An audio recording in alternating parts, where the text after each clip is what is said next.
최근 몇 년간 집을 사지 않으면 안 되겠다는 인식이 2030 세대 사이에 퍼지면서 빚을 내 집을 사는 영끌족이 나왔죠.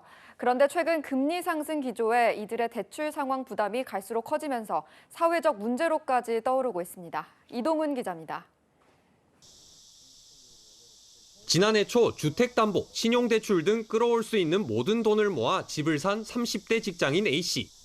애초 매월 갚아야 할 원리금도 200만 원에 달했는데 변동금리 상품인 신용대출의 이율이 1%포인트나 높아지면서 부담은 더 커졌습니다.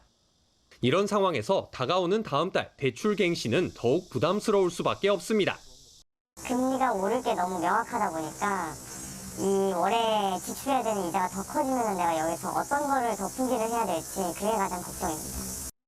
최근 기준금리 상승에 영끌이라는 신조어를 만들어낸 2030 세대가 원리금 상환이 어려운 한계 차주로 내몰릴 수도 있다는 우려가 커지고 있습니다.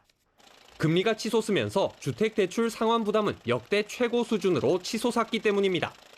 주택금융공사에 따르면 올해 1분기 서울 지역의 주택 구입 부담 지수는 203.7로 해당 지수 산출 이후 처음으로 200을 넘으며 역대 최고치를 기록했습니다. 지수가 200을 넘었다는 것은 소득의 절반 이상을 주택담보대출을 갚는 데 쓴다는 의미입니다. 문제는 영끌 바람이 불 당시에 주택 구매자 중 2030 세대의 비중이 적지 않다는 점입니다. 국토교통부에 따르면 2019년부터 2021년까지 주택을 산 사람 250만여 명 중 2030 세대는 72만여 명, 10명 중 3명 꼴인 것으로 나타났습니다. 앞으로 추가 금리 인상이 예고돼 영끌족들의 이자 부담은 커질 전망이지만 과감한 손절매도 쉽지 않습니다. 적정 가격에 팔기에는 아파트 거래가 잠겨 있기 때문입니다.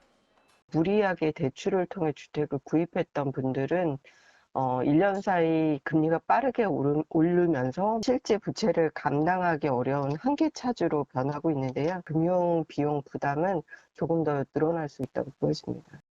영끌에 뛰어들었던 청년층의 가처분 소득 감소로 소비 심리, 경기 악화 우려도 커지는 만큼 영끌족 현황 파악과 더불어 이들에 대한 적절한 출구 전략 마련이 필요하다고 전문가들은 말합니다.